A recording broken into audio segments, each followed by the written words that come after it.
আমাদের ভিডিওগুলো নোটিফিকেশন পেতে হলে চ্যানেলটিকে সাবস্ক্রাইব করে পাশে থাকা বেল আইকনটি অন করে দিন।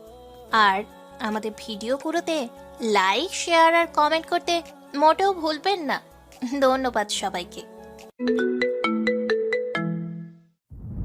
এটা একটা আপুর গল্প। আপু আমাকে বলছিল, আমি যখন ইন্টার ফার্স্ট ইয়ারে পড়ি, একটা ছেলে আমার পিছনে সব সময় ঘুরঘুর করতো। আমি যেখানেই যেতাম ও ঠিক আমার পিছনেই থাকতো। আমরা একই মহল্লাতে থাকতাম। সেই ছোটবেলা থেকে আমি ওকে দেখতেছি। একটু জেদি, তবে কোনো মিথ্যা নেই ওর ভিতরে। ফলচাতুরি এসব কিছুই বুঝে না। আর অনেক চাপা স্বভাবের একজন মানুষ। কষ্ট হলেও মুখ থেকে কোনো কথা বের করে না। ওই যে একটা কথা আছে না, বুক ফাটে তো মুখ ফুটে না।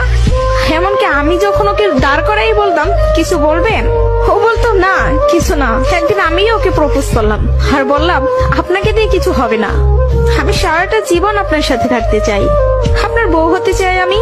কখনো দূরে সরাই দিবেন না তো? জীবনে যা কিছুই হয়ে যাক, আপনি আমার পাশে থাকবেন, কখনো আমাকে একা ফেলে যাবেন না। যদি এই ওয়াদা করতে পারে তাহলে আমি রিলেশন করব। ও অনার্স ফার্স্ট ইয়ারে পড়ে। ও বলল, জীবনে যা কিছুই হয়ে যাক আমি তোমাকে কখনো ছাড়বো না। আমাদের সম্পর্কের বয়সটা যখন 2 বছর, তখন আমার বাসায় বিয়ের প্রেসার দেওয়া শুরু হয়ে গেল। ফ্যামিলি থেকে ছেলে খুঁজতেছে, সরকারি চাকরিওয়ালা, বিসিএস ক্যাডার। এসবের মধ্যে আমি ওর কথা বলতে ভয় পেতাম, কারণ ও এখনো পড়ালেখা করতেছে।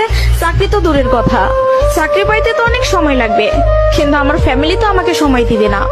আমি অনেক কষ্টে আম্মুকে রাজি করাই। আম্মু যেন আব্বুকে এই কথাটা বলে, আর আম্মু আব্বুকে বলে। আব্বু সাথে সাথে মুখের উপর বলে দেয়, সম্ভব না, বেকার ছেলের হাতে আমি আমার মেয়েকে দিব না। তখন আমিও ভাবছিলাম, কথাটা তো ভুল না, কথাটা তো সঠিক। কোনো বাবা মাই চাইবে না বেকার ছেলের কাছে মেয়েকে বিয়ে দিতে। আমি নিজেও তো কখনো চাইবো না, কিন্তু তারপরও মাথায় চলতেছে, আমি যদি ওকে হারাই ফেলি আর কখন কি ফিরে পাবো ওকে? আমি তো আর ফিরে পাবো না। পরবর্তীতে আমি ওকে সব বলি, ওকে বলি কি করব বলো। তখন বুঝতে পারতেছিলাম ও কান্না করতেছে। ও আমাকে বলে, আম্মু ডাকতেছে, জাস্ট একটা মিনিট, আমি আম্মুর কথাটা শুনে আসি। তুমি একটু লাইনে থাকো, এসে তোমার সাথে আমি কথা বলতেছি। আমি তোমার জীবনে আছি 2টা বছর, কতটুকু আমাকে চিনো জানো আমি জানি না, কিন্তু তোমার পরিবার তোমার সাথে 18টা বছর তোমার পাশে আছে। আমি কখনো বলবো না যে তুমি তাদের ছেড়ে আমার কাছে চলে আসো। আমি জানি না আমার বাসায় থেকে মেনে নিবে কিনা। পড়ালেখা শেষ করতে করতে আরো 2টা বছর লেগে যাবে। কবে চাকরি পাবো সেটারও তো কোনো ঠিক নাই। আমি যদি তোমাকে ভালো না রাখতে পারি, আমি তো নিজেকে কখনো মাফ করতে পারবো না। আমার কাছে তোমার হাসিটা অনেক দামি। তোমার যেটা ভালো মনে হবে তুমি সেটাই করো। তুমি যা বলবো আমি সেটাতেই রাজি। এসব কথা শোনার পরে, আর যাই হোক, একটা মেয়ে তার ভালোবাসার মানুষকে কখনো ছেড়ে যাইতে পারে না। আমি তখন একটা জিনিসই ভাবতেছিলাম, জীবনটা তো ছোট, আর আমি আমার এই ভালোবাসার মানুষটাকে হারাই ফেললে আমি নিজেই সারা জীবন আফসোস করব। এরকম কোন ছেলে আর আমাকে ভালোবাসতে পারবে না, আমি ওকে ছাড়তে পারবো না। আমি বাসায় আবারও বুঝাই, তারা বুঝে না। তারপর আমি বাসা থেকে বের হয়ে যাই। বাসা থেকে বের হয়ে ওকে ফোন দেই আর বলি, আমাকে নিয়ে যাও।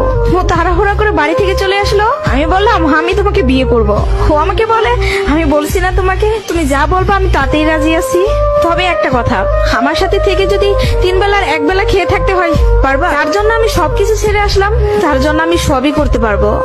বিয়ের পর ওর বাসায় থেকে ফোন দেয়, বলে বাসায় আয়। তারপর ওর বাসায় থেকে মেনে নিল। তার কিছুদিন পর আমার বাসায় থেকেও মেনে নিল। ভালোবাসার জায়গা থেকে যদি বলি, প্রিয় মানুষটাকে নিজের করে পাওয়ার মধ্যে অন্যরকম একটা সুখ কাজ করে, যে সুখটা কখনোই টাকা দিয়ে কেনা যাবে না। আর যদি বলি প্রিয় মানুষটার কথা, আমি ভুল মানুষকে ভালোবাসি নাই, আমার মানুষটা সঠিক ছিল। সেই মানুষটা আমাকে বিন্দু পরিমাণে কষ্ট দেয় নাই। আমি সবসময় একটা কথা বলি, ভালোবাসা সুন্দর যদি মানুষটা সঠিক হয়। প্রিয় মানুষটা যখন নিজের হয়ে যায়, তখন এতটা শান্তি অনুভব হয় তা হয়তো বলে বোঝানো যাবে না। সুখে থাকতে, ভালো থাকতে টাকা পয়সার আমূল প্রয়োজন পড়ে না, যদি ভালোবাসার মানুষটা পাশে থাকে। কাউকে ধরলে হাতটা শক্ত করে ধরবেন, যেন দিন শেষে সব সময় আপনার পাশে থাকে। তো সবাই ভালো থাকবেন। ভিডিওটি ভালো লাগলে প্লিজ সবাই শেয়ার করবেন।